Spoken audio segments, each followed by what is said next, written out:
ఆంధ్రప్రదేశ్ సార్వత్రిక ఎన్నికల్లో గెలుపే లక్ష్యంగా దూసుకెళ్తున్న టీడీపీ, జనసేన, బీజేపీ కూటమి గెలుపు గుర్రాలను బరిలోకి దింపుతోంది.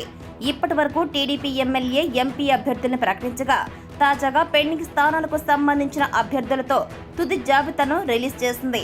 ఇందులో ఇప్పటి వరకు ఉన్న సీనియర్లు, నియోజకవర్గాల మార్పులు, చేర్పులు, ఇతర పార్టీల నుంచి వచ్చిన నేతలను అభ్యర్థులుగా హైకమాండ్ ప్రకటించడం జరిగింది.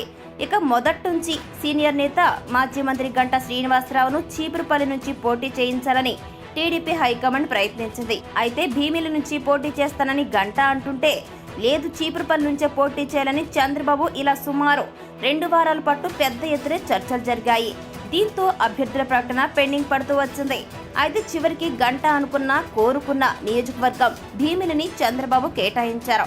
ఇక గంటా కోసం అనుకున్న చీపురుపల్లి నియోజకవర్గం నుంచి కళా వెంకట్రావును అభ్యర్థిగా ప్రకటించడం జరిగింది. అదేవిధంగా ఉమ్మడి కడప జిల్లాలో కీలక నియోజకవర్గమైన రాజంపేట ఎమ్మెల్యే అభ్యర్థి విషయంలో పెద్ద తతంగమే జరిగింది. చివరికి సుగవాసి సుబ్రహ్మణ్యాన్ని ఈ నియోజకవర్గం నుంచి బరిలోకి దింపుతోంది టీడీపీ అధిష్టానం.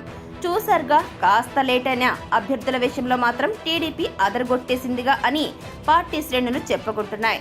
టీడీపీ లోక్సభ అభ్యర్థుల పేర్లు, పోటీ చేసే స్థానాలు ఇలా ఉన్నాయి. విజయనగరం అప్పలనాయుడు, ఒంగోలు మాగుంట శ్రీనివాసులరెడ్డి, అనంతపురం అంబికా లక్ష్మీనారాయణ, కడప చదిపిరాళ్ల భూపేష్ రెడ్డి. టీడీపీ అసెంబ్లీ అభ్యర్థుల పేర్లు, పోటీ చేసే స్థానాలు ఇలా ఉన్నాయి. చీపురుపల్లి కళా వెంకట్రావు, భీమిలి గంటా శ్రీనివాసరావు, పాడేరు వెంకటరమేష్ నాయుడు, దర్శి గొట్టిపటి లక్ష్మి, రాజంపేట సుగవాసి సుబ్రహ్మణ్యం, ఆలూరు వీరభద్రగౌడ్, గొంతకల్లు గుమ్మనూరు జయరాం, అనంతపురం అర్బన్ దగ్గుపటి వెంకటేశ్వర ప్రసాద్, కదిరి కందికుంట వెంకట ప్రసాద్ పేర్లను ప్రకటించింది టీడీపీ.